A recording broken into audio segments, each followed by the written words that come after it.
KBS 1라디오 신사원의 오늘 세계는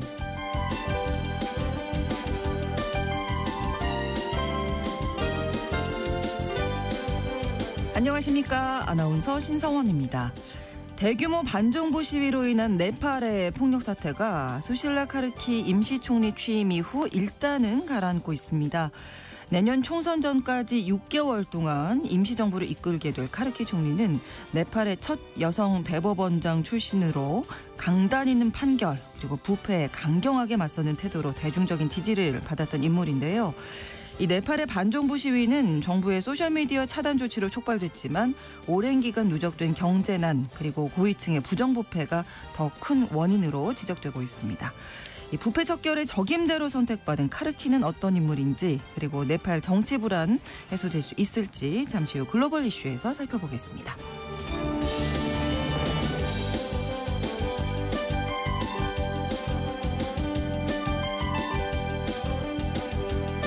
오늘 주목할 국제사회 뉴스는 헤드라인 뉴스와 키워드로 정리해드립니다. 통신원 취재수첩 프랑스 소식 준비하고 있습니다. 강력한 긴축 예산안을 추진했던 바이루 총리가 물러난 이후에도 프랑스 시민들의 국가 마비 운동은 계속되고 있습니다. 한편 시위 확산을 우려한 신임 총리는 한발 물러서는 모습을 보이고 있는데요. 자세한 프랑스 상황은 통신원 연결해서 전해드리겠습니다.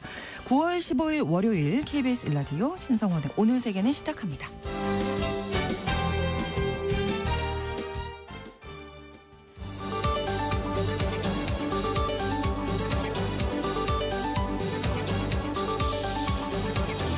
오늘 세계는 헤드라인 뉴스. 트럼프 미국 대통령이 해외 기업들의 투자 위축을 원치 않고 미국인들을 훈련시켜주길 바란다는 입장을 밝혔습니다. 조지아주에서 발생한 한국인 구금 사태를 언급한 걸로 보이는데요. 방한한 랜다우 미 국무부 차관은 이번 사태에 대해 깊은 유감의 뜻을 나타냈는데 미국 정부 고위 당국자가 우리 국민의 구금 사태에 대해 명시적으로 유감을 언급한 건 이번이 처음입니다.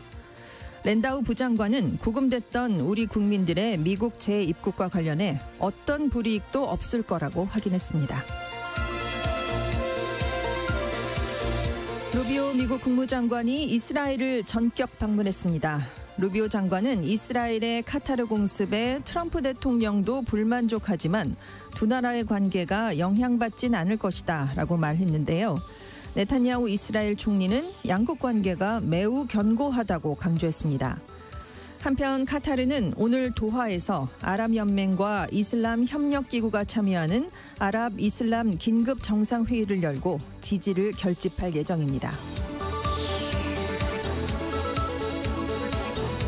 미국과 중국 대표단이 14일 스페인 마드리드에서 무역회담을 진행했습니다.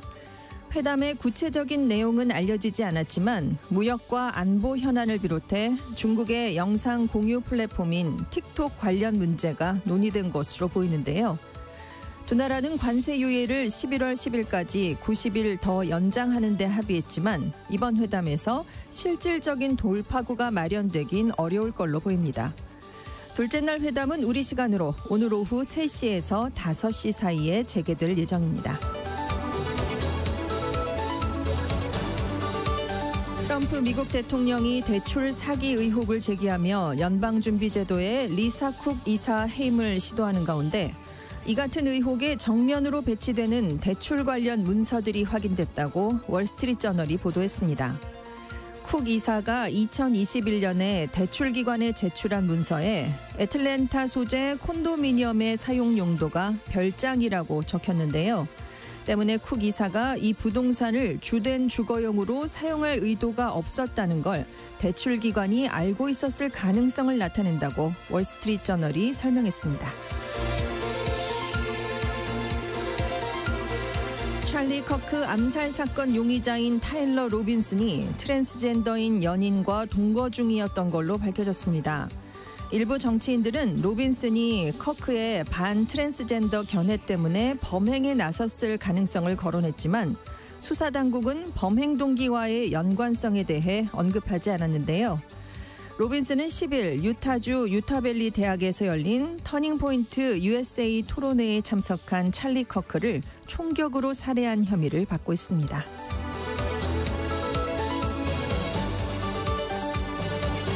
오늘의 헤드라인 뉴스 외신캐스터 전주현 씨가 전해주셨습니다. 이번에는 키워드로 정리한 국제사회 소식 살펴봅니다. 첫 번째 키워드 만시지탄. 네, 때늦은 후회라는 뜻이죠. 트럼프 대통령이 현지 시각으로 14일에 트루스 소셜에 글을 올렸습니다. 외국이나 기업들의 미국 투자를 겁주거나 위축시키고 싶지 않다. 일정 기간의 전문 인력을 데려와서 미국인들에게 복잡한 제품을 만드는 방법을 가르치고 훈련시켜주길 바란다. 이렇게 얘기를 했는데요. 그 조지아주에서 우리 한국인들이 대거 구금된 사건 때문에 지금 우리나라뿐만이 아니고요. 일본, 대만 이렇게 좀 미국의 주요 투자처가 될 만한 나라들이 대미 투자를 망설이는 분위기가 나타나니까 이걸 좀 차단하기 위해서 이런 얘기를 한 걸로 지금 해석이 되고 있습니다. 네. 그래서 만약 우리가 이렇게 하지 않으면 반도체와 컴퓨터, 선박, 열차 등 우리가 다른 나라로부터 제조법을 배워야 하거나 많은 경우에 재학습해야 하는 수많은 제품 등 모든 대규모 투자가 들어오지 않을 것이다. 우리가 한때 그 분야에서 뛰어났었는데 이제는 그렇지 않다. 과거에 우리는 하루에 한 척씩 배를 만들었는데 지금은 겨우 1년에 한 척도 다 못 만든다. 그래서 우리는 외국 기업을 환영하고 그들의 직원도 환영한다라고 얘기를 했는데 네. 이런 일이 벌어지기 전에 얘기를 했으면 얼마나 좋았겠습니까. 그러니까요. 네. 그래서 아무튼 트럼프 대통령이 이렇게 얘기를 했으니까 비자 제도를 좀 개선한다는 얘기가 아닐까. 그렇죠. 그래서 예. 네네. 그래서 대미 투자하는 기업들의 전문 인력을 안정적으로 미국에 체류할 수 있도록 보장하겠다는 뜻이 아니냐 이런 해석이 나오고 있습니다. 네. 때늦은 후회. 네, 그렇습니다. 가 정말 많네요. 네. 다음 키워드 병만큼 단단한 우리 사이. 이스라엘과 미국이 그렇다는 건데요. 네. 루비오 미국 국무장관이 14일에 이스라엘을 전격 방문했습니다. 그래서 네탄야후 총리가 루비오 장관과 같이 통곡의 벽을 방문했습니다. 그래서 이스라엘이 친미 국가인 카타르를 공격하긴 했어도 이스라엘과 미국의 관계는 우리가 방금 만진 벽만큼 강하고 견고하다 이렇게 얘기를 했는데요. 네. 이스라엘이 9일에 카타르 도하를 공습했습니다. 여기 하마스 지도부가 있었다 이렇게 얘기를 했는데 네탄야후 총리가 그 다음 날 연설에서 카타르를 비롯해 테러리스트를 숨겨주는 모든 국가는 그들을 추방하거나 법의 심판을 받게 해라. 그렇지 않으면 우리가 심판할 거다 이렇게 주장을 펴왔습니다. 네. 근데 카타르가 아다시피 중동의 대표적인 친미 국가이기 때문에 그렇죠. 트럼프 대통령이 공습 소식을 듣고 전체적으로 상황이 불만족스럽다 이렇게 발언을 한 것으로 알려져 있거든요. 또 전화를 네탄야후 총리랑 하면서 좀 굉장히 고성을 맞아요. 네, 네, 네.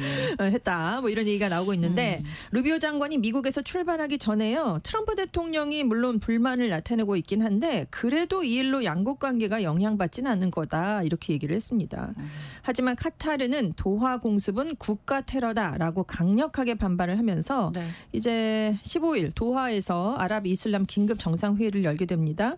이 회의에서 유엔 총회를 앞두고 이스라엘에 대한 아랍 국가의 공동 행동이 논의될 걸로 예상되고 있습니다. 이스라엘의 공습 계기로 해서 좀 중동 지역이 좀 뭉치는 네. 그런 모습이 좀 보여요. 범중동 군사기구, 뭐 네. 아랍 통합군 출범 가능성까지 거론이 되더라고요. 그렇습니다. 그래서 이 방안이 이제 이번 회의에서 논의가 될 것 같은데 네. 일단 앞장서는 국가는 이집트입니다. 나토군하고 유사한 구조의 아랍 통합군 창설을 추진하고 있는데요. 네. 이집트가 그동안 이스라엘이 주변 아랍 국가들과 치른 수차례 전쟁에서 아랍 진영을 이끌었던 국가긴 합니다. 근데 79년에 이스라엘과 평화조약을 맺었죠. 네. 그래서 그 이후에는 카타르와 함께 이스라엘 팔레스타인 갈등의 중재 역할을 하고 있었는데 이번에 카타르가 공습을 받으니까 이집트가 이렇게 아랍 통합군 얘기를 다시 꺼내고 있는 겁니다. 네. 우리가 먼저 자국군 2만 명을 파병하겠다. 그래서 사령관 지휘를 맡고 사우디나 아니면 다른 걸프 국가 중에 한 곳이 부사령관을 맡으면 된다라고 구체적인 구상까지 함께 내놨습니다. 네. 그리고 이제 중동판 나토군의 성격을 부여하기 위해서 동맹 한 나라에 대한 공격은 동맹 전체에 대한 공격으로 간주하는 나토 조약 5조처럼 이런 강력한 법적 근거도 만들 수 있다. 이런 관측도 나오고 있는데요. 지금 아랍연맹이 있긴 하지만 이건 군사적인 의미가 아니고 정치, 사회, 경제 협력체 성격이 더 강하기 때문입니다. 네. 근데 이게 실현될까? 이런 얘기가 지금 나오고 있는데요. 왜냐하면 이번이 처음 나온 얘기가 아니기 때문입니다. 2014년에도 IS가 준동을 했을 때 네. LCC 이집트 대통령이 창설하자라고 제안을 한 적이 있었고 네. 그런데 이제 그때도 우리가 단독으로 지휘하겠다라고 이집트가 주장을 했다가 이게 아랍 국가들하고 의견이 맞지 않아서 무산이 된 적이 있고요. 트럼프 1기 행정부 때도 이란을 견제하기 위해서 미국의 지원 아래 사우디를 주축으로 한 군사 동맹체가 논의된 적이 있는데 그때도 이렇게 뭐 별로 진전된 적이 없기 때문입니다. 네, 각국 입장이 다 다르기 네, 그렇습니다. 때문에 이번에는 또 하나로 모아질 수 네. 있을지 좀 지켜봐야 되겠네요. 다음 키워드 all for one, one for all. 하나를 위한 모두, 모두를 위한 하나. 이게 삼총사 그렇죠. 소설에서 예. 달타니안과 그 총사들이 같이 외치는 구호인데요. 네. 최근에 러시아 드론이 폴란드 영공, 루마니아 영공 등을 침범하고 있습니다. 그래서 유럽 국가들이 러시아발 위협에 맞서서 집단 방위 체제를 본격 시험하기 시작을 했는데요. 특히 나토 동부전선을 비롯해서 폴란드처럼 우크라이나와 국경을 마주한 국가에 군사력 배치를 정비해서 러시아의 서진 의지를 꺾겠다는 의도입니다. 지금 군사적 충돌 가능성도 나토는 배제하지 않고 있거든요. 네. 일단 폴란드가 먼저 러시아의 드론 공격에 대비해서 지상 기반 방공과 정찰 시스템을 최고 경계 수준으로 끌어올렸습니다.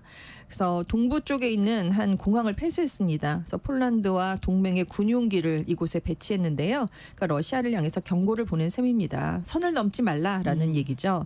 근데 10일에 러시아 드론이 폴란드 영공을 19번이나 침공했습니다. 그때 폴란드가 자국 전투기는 물론이고요. 회원국 간의 긴급 협의를 명시한 나토 조약 4조를 발동했습니다. 그래서 네덜란드, 이탈리아, 독일 방공체계 지원까지 받아서 러시아 드론 서너 대를 격추했는데요. 네. 이게 의도성이 불분명한 러시아 드론의 영공 침범에 직접 격추로 대응한 건 우크라이나 전쟁이 시작된 이후 이번이 처음이었습니다. 또 나토가 49년에 출범한 이후 회원국 영공에서 나토의 전력이 실사격을 실시한 것도 이번이 처음이었는데요. 네. 우리는 고의적으로 의도한 게 아니다. 어쩌다가 넘어갔다 우크라이나 공격하려고 했다라고 러시아가 얘기를 하고 있지만 13일에도 또 우크라이나와 국경을 접한 루마니아 상공에도 러시아 드론이 넘어갔습니다. 그래서 유럽 국가들이 일부러 저강도 도발을 해서 그 상대의 교전 규칙과 나토의 방공망 태세를 한번 떠보는 게 아니냐 이렇게 의심을 하고 있는 거거든요. 그렇죠. 그래서 나토가 러시아의 도발 행위를 더 이상 묵과하지 않겠다라고 예고를 하고 네. 12일부터 공중 전력을 중심으로 동부전선 전체에 상시적인 방어 체계를 구축했습니다. 네, 또 러시아가 영공을 침범하면 이제 나토 조약 4조를 넘어서 집단 방위를 규정한 나토 조약 5조가 발동될 수 있다. 이런 얘기도 나오고 있는데요. 네. 이미 폴란드는 위협을 좀 실제로 받아들이면서 예비군을 자원하는 인원이 크게 는 것으로 나타났습니다. 그래서 수십 년간 소련의 지배를 견뎌온 폴란드 국민에게 러시아 위협에 대한 두려움이 여전히 큰 상황이다. 근데 트럼프 대통령이 복귀하면서 미국의 안보 공약의 신뢰성에 유럽의 우려가 다시 불붙었다라는 평가를 로이터 통신이 내렸습니다. 네, 지역에 또 긴장이 네. 고조되고 있는 상황이네요.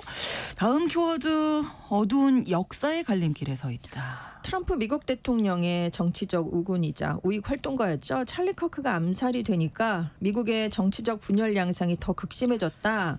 그리고 서로의 정치적 견해에 대한 포용성이 낮아지면서 표현의 자유가 제한되는 게 아니냐라는 우려가 함께 나오고 있습니다. 네.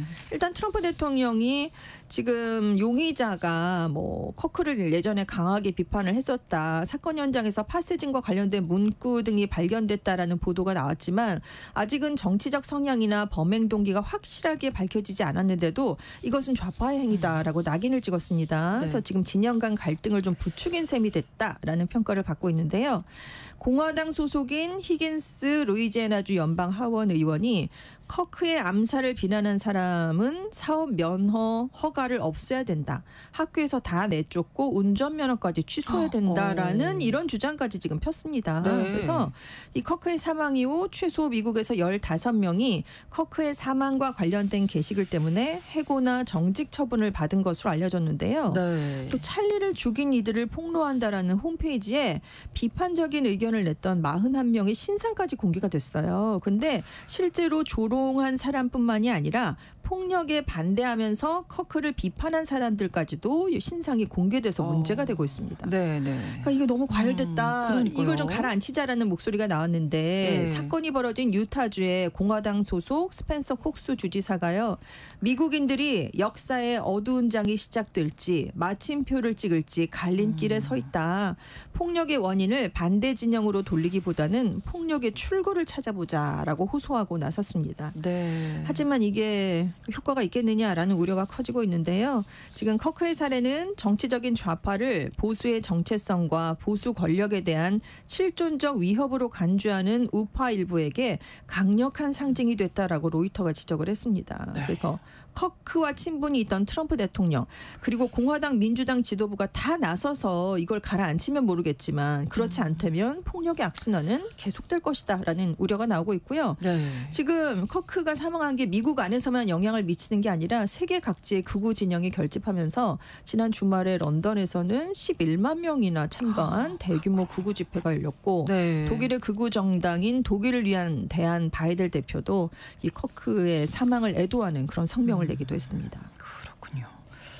다음 키워드는 뜨거운 하늘의 날벼락. 마른 하늘의 날벼락이 아니고요. 지금 그러네요. 하늘이 뜨거워지면서 벼락이 지금 증가하고 있다고 합니다. 네, 네. 일본에서 특히 번개 발생이 증가하면서 관련된 보험금 지급액이 크게 늘어난 것으로 파악이 됐는데요. 네. 니혼게이자이 신문이 일본 기상청의 50년간 데이터를 한번 분석해봤습니다. 도쿄와 오사카 등 주요 11개 도시에서 천둥이 확인된 일수가 전반 25년인 1974년에서 98년까지는 연평균 180일이었다고 합니다. 네. 또 후반 25년인 1999년에서 2023년은 연평균 209일이 됐습니다. 16% 이상 늘었는데요. 네. 그래서 낙뢰 때문에 일어나는 사고 뉴스도 자주 볼 수가 있습니다. 11일에 단기간에 집중호우가 내리고 번개가 많이 친 도쿄 주변에서는 네. 10,000 가구 정도가 정전이 됐고요. 낙뢰가 원인인 걸로 추정되는 화재도 발생을 했습니다.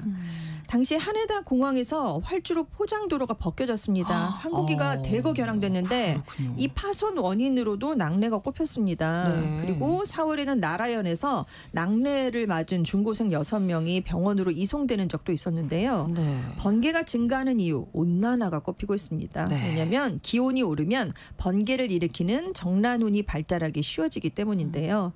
이 낙뢰 때문에 발생하는 건물 피해, 가전제품 고장도 늘어났습니다. 그래서 2022년의 경우 보험금 지급액이 우리 돈으로 1,387억 원을 넘어섰는데요. 2009년과 비교해봤을 때 6배가 많아졌다고 합니다. 네. 그래서 한 민간 기상업체가 낙뢰 관측 시스템을 개발했습니다. 보험 청구 용도로 낙뢰 증명서를 발행하고 있는데요. 작년에 발생한 증명서 수가 역대 최대인 2만 통에 달했다고 합니다. 그래서 지금 일본인 10명 중에 8명은 이상기후가 늘어나는 것에 대해서 위기감을 느끼고 있는데 52%는 매우 많이 위기감을 갖고 있다라고 답했고요. 어느 정도 위기감을 느낀다는 답도 30%에 달했습니다. 근처에는 우리나라도 남의 네, 얘기는 아닌 그렇습니다. 것 같습니다. 예. 네. 다음 키워드 잡 호핑에서 잡 허깅으로. 네, 월스트리트저널이요. 미국 직장인들이 생존하는 방법으로 잡 허깅이 떠올랐다고 보도를 했습니다. 이게 네. 뭐냐면 직장이 싫은데도 네. 최대한 현 직장에 남으면서 변화를 회피하려는 현상이에요. 심지어 출근하기 전에 매일 눈물을 흘리는 등 정신적 고통을 겪으면서도 네. 회사를 그만두지 않는 모습을 이걸 잡 허깅이라고 하는데요. 네. 이 직장을 자주 옮기는 잡 호핑의 반대 개념입니다. 그러네요. 네. 팬데믹 이후에 미국 직장인들 사이에서 한때 잡 호핑이 대세였습니다. 뭐 코로나19 팬데믹이 끝난 직후에 이른바 거대한 퇴사 뭐 이런 말이 있었거든요. 그래서 세대를 불문하고 자유롭게 잡 호핑을 했는데 이제는 불경기, 채용 감소가 다가오면서 무작정 퇴사하기 어려워졌다는 거죠. 그래서 어떻게든 버텨보겠다라는 움직임이 지금 나타난다는 건데 네. 이게 결국은 개인과 기업 모두의 모두의 문제를 불러온다라는 게 전문가들의 평가입니다. 일단 직원 입장에서는 인사 적체가 심해졌어요. 승진 기회를 그렇죠. 놓치게 되는 거죠. 안 나가니까요. 네. 근데 대퇴사 시기에는 예상보다 빨리 승진을 했었는데 그때랑 너무 비교가 된다는 거죠. 그래서 직원들의 동기가 꺾일 수 있다라는 점이고, 기업 입장에서도 조직에 꼭 필요한 자연스러운 인력 순환을 막기 때문에 잡 허깅을 반기진 않고 있습니다. 네. 그래서 전문가들은 다른 일을 시작하는 방법을 모르기 때문에 출근하기 전에 매일매일 우는데도 그만두지 못하는 게 아니냐. 그러니까 회사 차원에서 직원들이 일과 삶의 의미를 되돌아보게 하는 이른바 성찰 프로그램을 좀 마련해 줄 필요가 있다라고 조언을 하고 있습니다. 나를 좀 돌아보는 시간이 네, 필요하다. 그렇습니다. 예, 새로운 도전이 네네. 있으니까 뭐 그런 얘기가 되는 것 같습니다. 다음 키워드 사랑과 우정 사이. 네, 사람들이 일상적으로 나누는 포옹이요. 네. 단순한 인사 이상의 의미가 아니라 감정을 전달하는 중요한 행동이다라는 연구 결과가 나왔습니다. 네. 독일 함부르크 의대 연구팀이 해봤는데요. 이 포옹이 비언어적 행동이라는 겁니다. 특히 두드러지는 게 친구와 연인을 구분할 때 포옹을 보면 알 수 있다라는 건데요. 친구 사이의 포옹을 얼마나 하나 봤더니 평균 2.88초였답니다. 근데 연인들의 포옹은 꼭 평균 오래 안고 있나요? 7.02초. 2배 네. 이상 길었거든요. 오, 예. 그러니까 만약에 3초 미만으로 포옹이 끝나면 우정일 가능성이 높고 7초 이상 길어지면 깊은 애정을 시사한다라고 연구팀이 설명을 했습니다. 근데 다만 포옹할 때 그럼 거리를 두느냐 밀착하느냐 이거는 별로 관계가 없었다는 건데요. 왜냐하면 일부 연인은 오히려 거리를 두고 가볍게 포옹을 했고 네. 반대로 친밀한 친구끼리 밀착해서 껴안는 경우도 나타났다고 합니다. 그래서 연구팀이 작별 인사할 때 포옹 길이에 주목을 하면 이 사람이 나를 친구로 생각하나 아니면 더 좋아하는 감정이 있나 이거를 좀 짐작해 볼 수 있다는 그린라이트가 거예요. 될 수 있는 거군요. 예.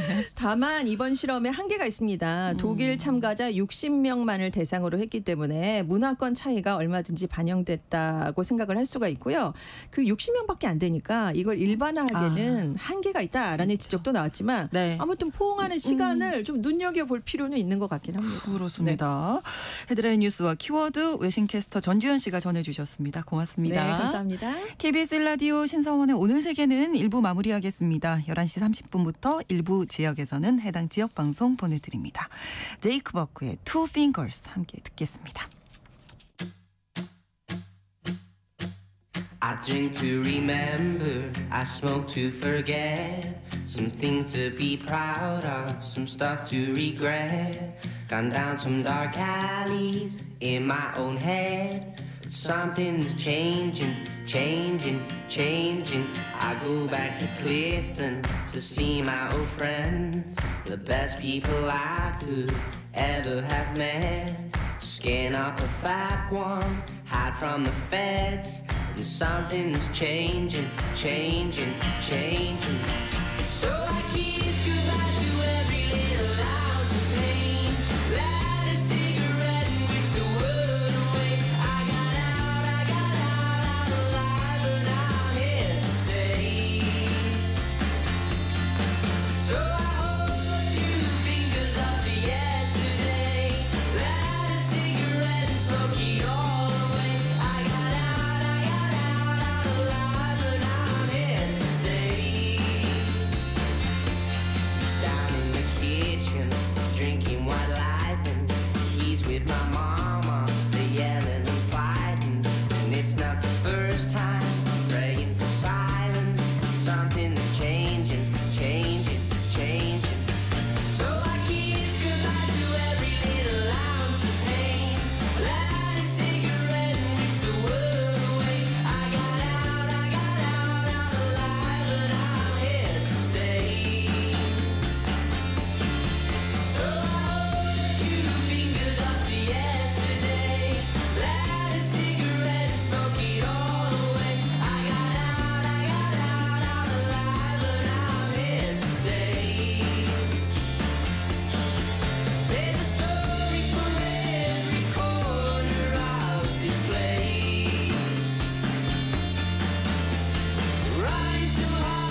지금 시각은 11시 30분입니다.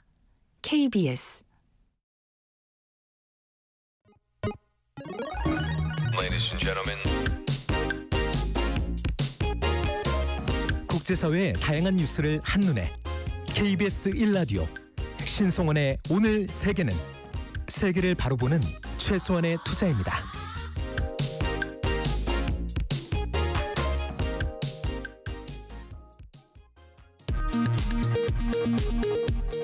이 시각 라디오 정보센터 뉴스입니다. 더불어민주당 정청래 대표가 조희대 대법원장은 직에서 물러나야 한다며 잦은 사퇴를 압박했습니다. 정 대표는 도 대법원장은 반 이재명 정치투쟁의 선봉장이 됐다며 이같이 밝혔습니다. 국민의힘은 더불어민주당이 조희대 대법원장에 대해 사퇴를 요구하고 대통령실이 이에 대해 원칙적으로 공감한다고 밝힌 것과 관련해 내란 특별재판부를 밀어붙이면서 중단된 이재명 대통령의 5개 재판이 재개되지 않을까 우려하는 것이라고 비판했습니다. 오늘부터 나흘간 열리는 이재명 정부 첫 정기국회 대정부 질문에서 사법 독립과 관세 문제 등 전국 현안을 놓고 여야의 격돌이 예상됩니다.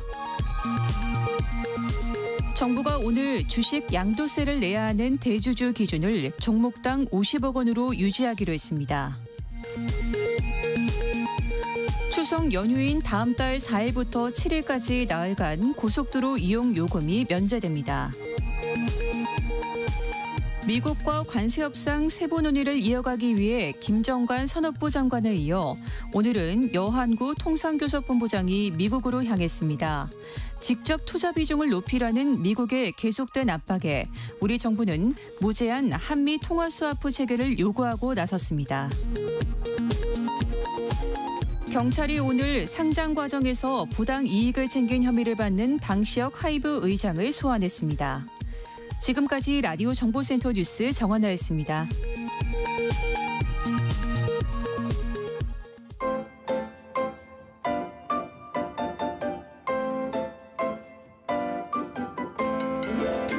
통신원 취재 수첩.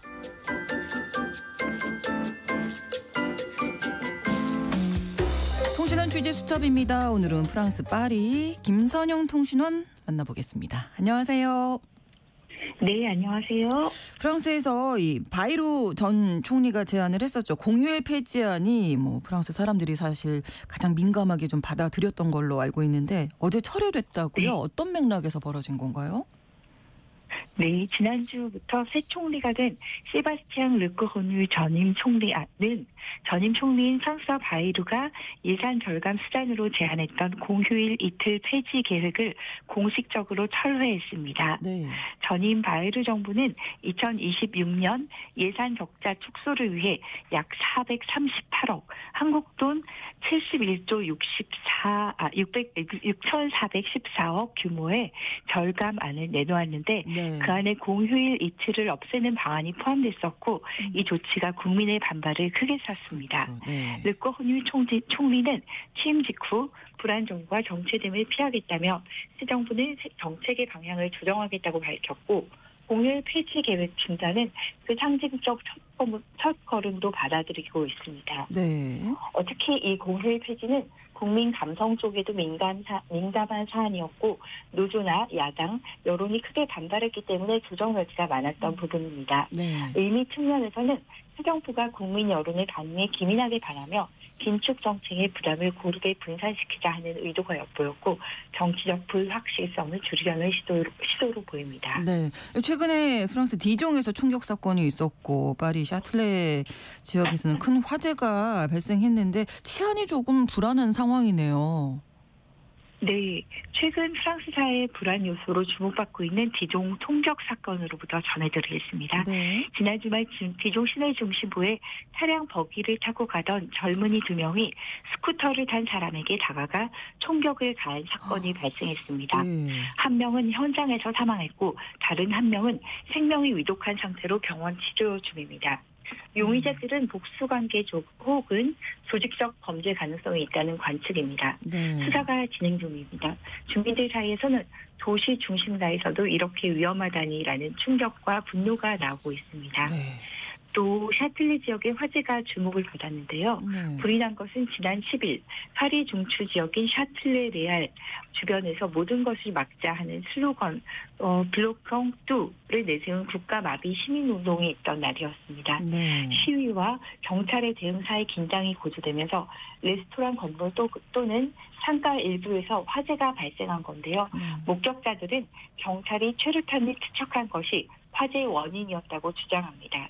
그러나 당국은 아직 확정된 조사 결과를 밝히진 않았고 화재 피해가 크진 않다는 보도도 함께 나오고 있습니다. 네, 이런 치안 문제라든지 생활 불안, 정치 불신 등이 이제 복합적으로 얽히면서 말씀하셨던 국가 마비 운동이 지금 더 확산되는 양상인데요.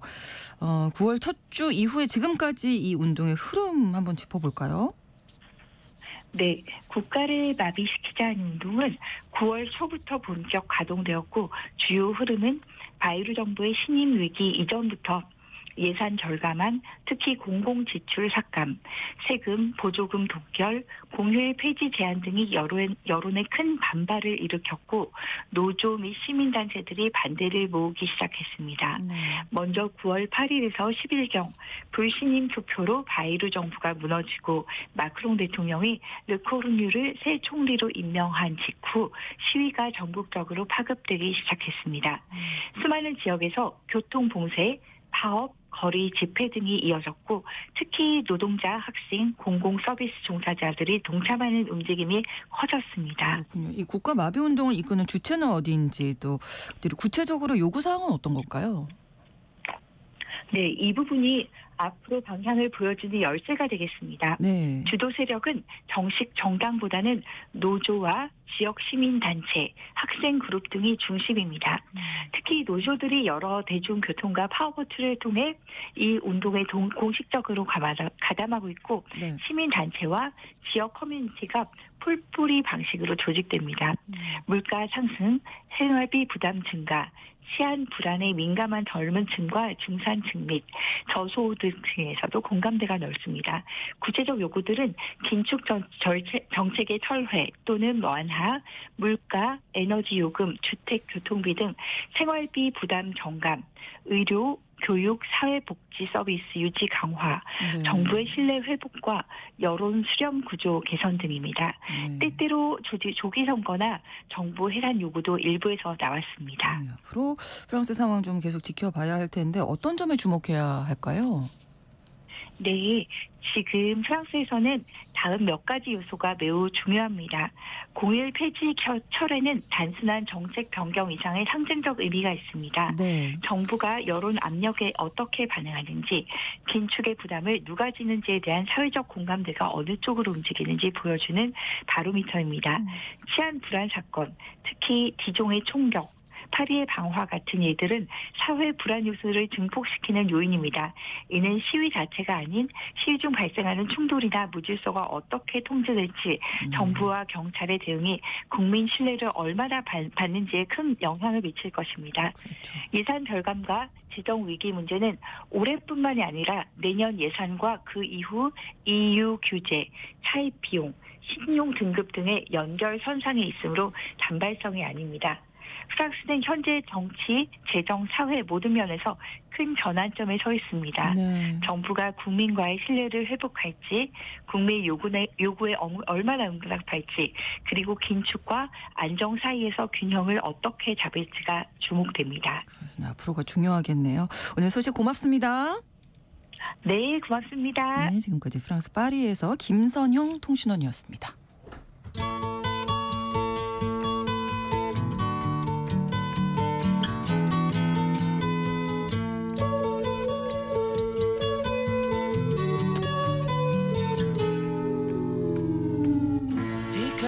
대규모 반정부 시위가 일어난 네팔에서 임시정부를 이끌 총리로 수실라 카르키 전 대법원장이 취임했습니다. 네팔 역사상 최초로 여성 행정수반이 된 카르키 총리는 내년 3월 총선이 치러질 때까지 임시정부를 이끌게 됐는데요. 이번 시위의 원인이 된 부패 척결부터 치안 강화, 인접국 중국과의 관계 개선 여러 가지 과제들 어떻게 풀어나갈지 주목되는 상황입니다. 글로벌 이슈에서 오늘 네팔 상황 살펴볼 텐데요. 오혜리 국제전문기자 오늘도 나오셨습니다. 어서 오십시오. 네, 안녕하세요. 자, 우리가 참 네팔에 대해서 잘 몰랐구나. 사실은 네, 이번 사태 지켜보면서 그런 생각도 들었는데 네팔이 어떤 나라이고 지금 이 전 상황이 어떤지도 좀 궁금하고요. 네팔하면 정말 뭐 우리가 다큐멘터리나 이런 여행 뭐 이런 영상 같은 걸 통해서 네. 히말라야 산맥이라든지 에베레스트 그런 이미지 이런 걸로 더 강하게 이제 자리 잡은 나라인 것 같아요. 단편적인 모습만 우리가 알고 있었죠. 네. 뭐 가난하지만 뭐 조용하고 행복한 나라 이렇게 좀 오해했던 것 같아요. 네. 근데 알고 보면 우리나라 못지않게 정말 꽤 복잡한 정치적인 격변 현대사에서 그런 격변의 역사를 가진 국가입니다. 네. 내륙 국가인데요. 국토의 3면이 인도로 둘러싸여 있고 또 한 면은 중국의 그 티베트 자치구와 접해 있는데 그 위치에서 보듯이 인도와 중국의 강력한 영향권 하에 있는 나라입니다. 내전을 오랫동안 겪었어요. 네. 2008년에 그 민주공화국 체제가 출범을 했는데 그 전까지는 그 왕정 국가였습니다. 입헌군주제 국가이긴 했습니다. 네. 그리고 기억하실지 모르겠는데 2001년에 왕세자가 그 파티 중인 왕실 그 궁내에 들이닥쳐가지고 총을 쏴서 부모를 그러니까 국왕과 왕비와 또 자기 누이 동생을 등 한 9명의 왕족들을 거기서 쏴서 죽인 그런 사건이 일어나서 저도 그때 기억이 나는데 많은 진짜 충격을 줬고 그때 우리나라가 네팔이 왕정 국가야라고 생각했을 정도로 그때 사건이 아직도 강하게 기억이 납니다. 근데 당시 네팔에서는 원래 왕실이 좀 인기가 없었고 또 1996년부터 이미 내전이 진행 중이었습니다. 근데 이 사건을 계기로 많은 국민들이 더 왕실에 등을 돌리게 되는 계기가 됐고요. 그래서 중국의 이제 마오주의를 신봉하는 저항 세력이 막강한 세력으로 성장하는 계기가 되기도 했습니다.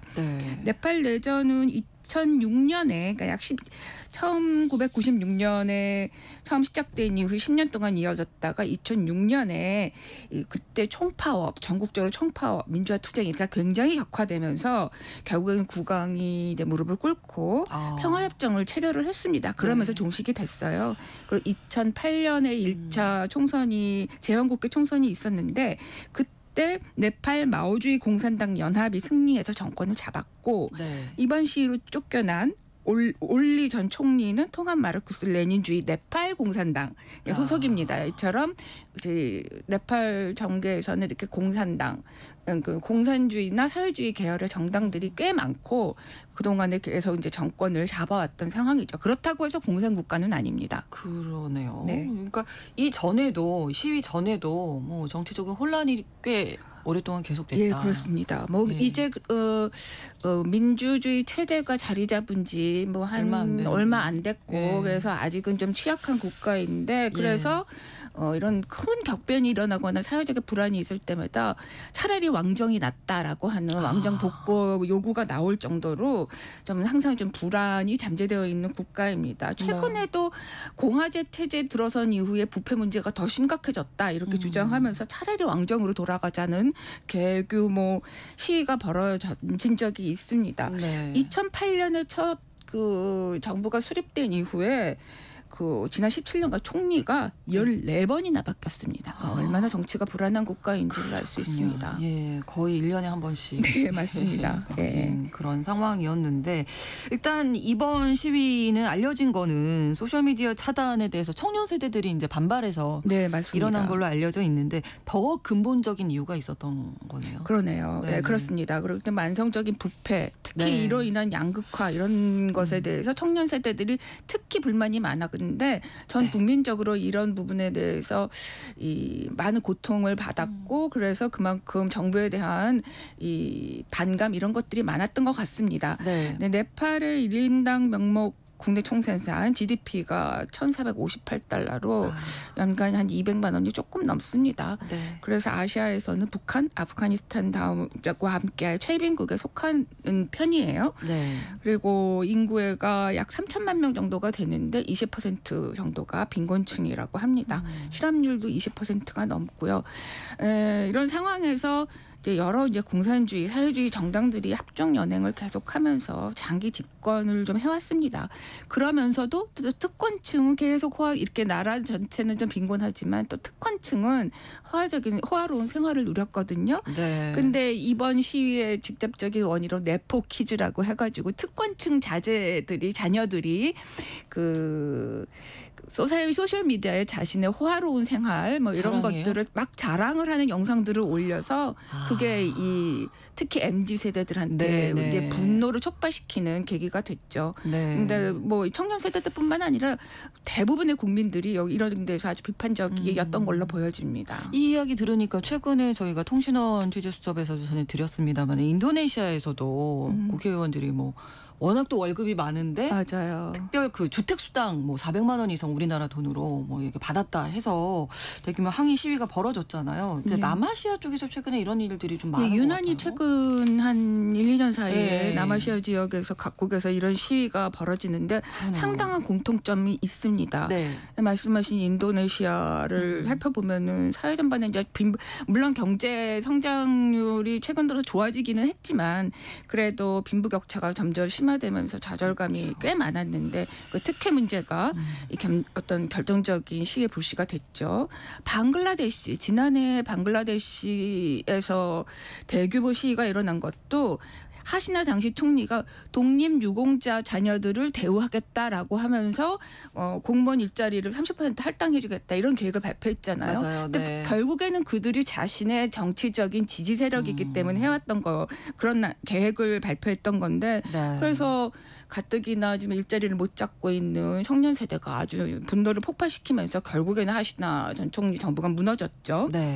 2022년에 스리랑카도 비슷한 어떤 시위로 대통령이 망명을 했고 이 네팔을 포함해서 이들 국가들을 다 보면은 경제적으로 어려움이 있는 상황에서 이제 청년 세대들의 불만이 이제 우조가 됐고 그럼에도 불구하고 기득권층은 요지부동이다라고 네. 하는 점이 결국에는 정권의 몰락, 정치적인 혼란 이런 것들로 이어졌다라고 하는 점에서 공통적이라고 생각이 됩니다. 네, SNS를 통해서 젊은이들이 가만히 네. 있지 않겠다 뭐 이런 불만을 표출을 하는 이번에 건데 프랑스도 또 사실 네. 보면은 또 그런 면도 있죠. 그렇죠. 유럽도 그런 면이 있습니다. 네네. 네.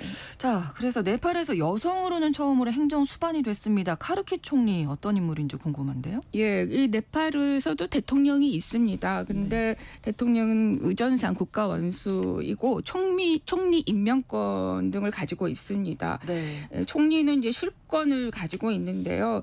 이번에 람찬드라 포우델 대통령이 이 국민의 신뢰를 받고 있는 수실라 카르키를 임시 총리로 발탁을 했죠. 네. 카르키는 1952년생으로 73살입니다. 네. 2016년에 네팔 역사상 최초로 여성 대법원장이 됐고 당시에 상당히 강단이 있는 판결로 대중적인 지지를 받은 인물입니다. 네. 1990년대에 민주화 시위에 참여해서 체포된 적이 있습니다. 그 남편도 민주화 운동 출신가라고 해요. 네. 특히 카르키는 부패에 대해서 아주 단호한 태도를 취해온 걸로 유명한데 대법관 시절에 장관 2명이 이제 뇌물죄로 이제 기소가 된 적이 있는데 이때 실형을 선고해서 국민들의 지지를 받은 적이 있고 또 뭐 대법원장을 지내는 동안에 특히 대법원이 어떤 불공정하게 임명된 경찰청장의 취임을 무효화하는 판결을 내리기도 하고 네네. 또 시민단체 표현의 자유를 보장하는 판결도 하고 이래서 많은 지지를 받았습니다. 네. 그래서 사실 재임 기간 동안에 정부 여당과 꽤 잦은 충돌을 했고요. 그래서 한때는 의회에서 탄핵을 당할 뻔하기도 했는데 네. 전반적인 여론이 이 카르키를 지지하면서 결국에는 이제 정부가 한 발 물러서서 그 탄핵은 면한 그런 사례도 있습니다. 이 카르키 총리 근데 임기가 이제 내년 3월까지라서 시간이 그렇게 많지는 않은데 해결해야 할 과제들이 많죠. 네, 그 카르키 총리가 14일에 첫 그 뭐 강요급 회의를 열었는데 내년 3월까지의 임기를 지키겠다. 그러니까 더 이상 연장할 생각이 없다. 이렇게 이미 이제 못을 박아놨고 특히 이제 부패 종식, 좋은 통치, 경제적 평등 이런 것들을 지금 국민들이 요구를 하고 있기 때문에 이걸 이제 이룩하기 위해서 무엇보다 노력해야 한다 이런 첫 메시지를 냈습니다. 정말 다 쉽지 않은 과제들이죠. 그러니까요. 지금 현재는 시위는 잦아들었고요. 이제 천천히 일상을 회복해 나가고 있다고 합니다. 그런데 이제 그 현지 전문가들의 얘기를 들어보면은 이 카르키 임시 총리가 우선은 이제 반정부 시위 과정에서 많은 희생자들이 나왔잖아요. 당초에는 한 50여 명으로 보도가 됐는데 지금 그것보다도 더 많은 한 70여 명으로 이제 보도가 되고 있습니다. 그래서 이 과정에서 뭐 어떤 정부 군경이 과도한 진압으로 어떤 학살에 준하는 이런 불법적인 행동을 했는지 이런 것들을 조사를 좀 해야 된다. 이런 것들을 요구하고 있습니다. 그래서 이런 부분에 좀 주력할 것 같고요. 그리고 좀 무엇보다도 정부가 이제 새로 구성이 돼 임시정부가 구성이 돼야 되는데 아무래도 이제 국민들의 신뢰를 받을 수 있는 투명하고 정직한 임시정부를 구성하는 것도 이제 주요한 그 과제입니다. 가장 핵심은 지금 내년 3월에 새로운 총선을 치르고 새 정부를 구성하게끔 하겠다라고 이제 약속을 한 상태잖아요. 그래서 사실 시간이 별로 없습니다. 이 총선을 치르기 위해서는 일단 지금 망가진 국가 시스템을 안정화시키고 그래서 총선의 결과가 모든 국민들이 공정한 총선이다라고 하는 걸 인정할 수 있도록 만드는 시스템을 구축해야 되잖아요. 지금 그동안 오랫동안의 부패로 인해서 이런 부분들이 이런 시스템이 많이 망가졌고 또 이런 시위 과정에서 좀 제대로 작동 안 되도록 이제 붕괴된 부분도 있기 때문에 또 각 정당들의 이해관계도 다 이제 보듬어서 이 총선을 어떤 적극적으로 치를 수 있도록 만들어야 되는데 이런 것들이 정말 쉽지 않은 일입니다. 근데 이 방글라데시에도 지난해 8월에 이 시위로 이제 정부가 붕괴된 이후에 지금 유누스 최고 고문이 지금 임시 정부를 맡고 있잖아요. 근데 지금 1년이 넘었는데 아직도 총선을 못 치르고 있고 얼마 전에 그 기사 나온 거를 보면 내년 2월에 치르겠다 이렇게 얘기한 거 보면은 방글라데시 같은 국가도 이거 시스템을 다시 제대로 작동하게 만드는 데는 좀 쉽지 않은 것 같아요. 그래서 과연 이 짧은 기간 동안에 이런 숙제들을 카르키 임시정부가 다 해결해 나갈지가 지금 주목이 됩니다. 그래도 그 문제를 해결해야 이제 선거를 치러도 그걸 국민들이 인정을 할 수 있기 때문에 참 중요한 일들이 많이 남아 산적해 있는데 시간은 많지 않다. 근데 네팔이 아까도 말씀해 주셨지만 지리적으로나 정치 경제적으로나 중국과 또 가까운 관계를 가져왔었는데요.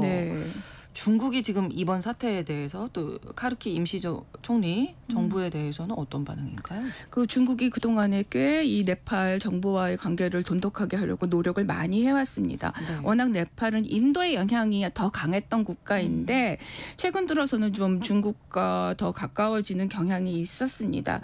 이번 사태 난 이후에 그 중국 외교부가 앞으로도 계속 네팔과의 관계를 꾸준히 발전시켜 나가고 싶다 이런 메시지를 냈더라고요.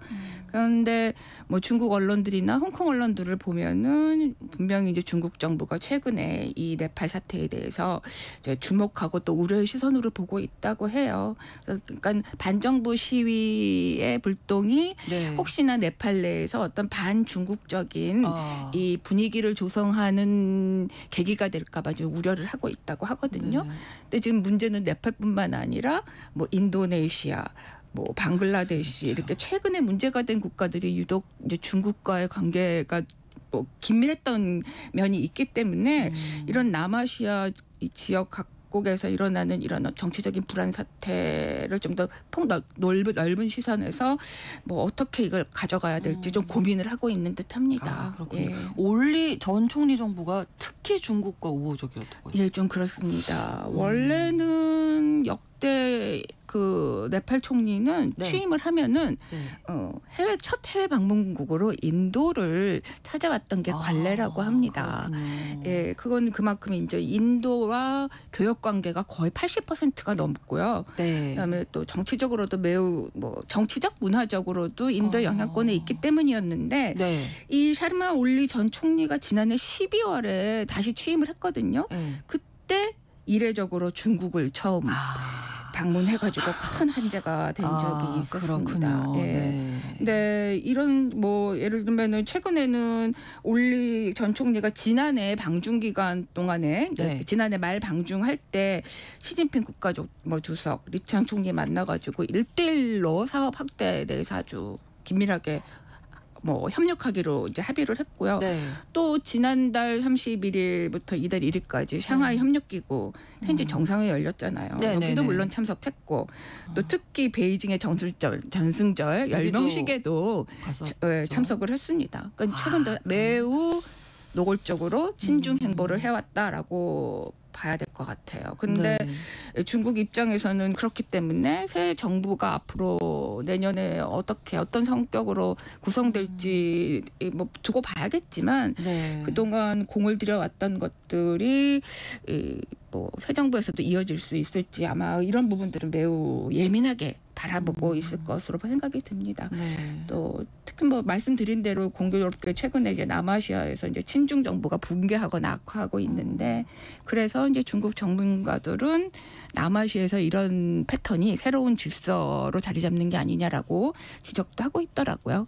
그래서 이런 국가들이 이제 중국과의 관계를 어떻게 이어나갈지 또 새로운 변화를 모색할지 앞으로 좀 관심 있게 살펴볼 필요가 있을 것 같습니다. 네, 중국 입장에서는 지금 인도가 많이 뜨고 있기 때문에. 네, 맞습니다. 물론 최근에 인도 총리가 중국을 오랜만에 방문하기도 해서 인도의 관계도 우호적으로 유지하고는 있지만 이런 남아시아 국가에서는 좀 인도를 나름대로 견제하면서 중국의 위치를 조금 더 강화하려고 했는데 그게 잘 안 되고 있다. 내부적인 불안 때문에.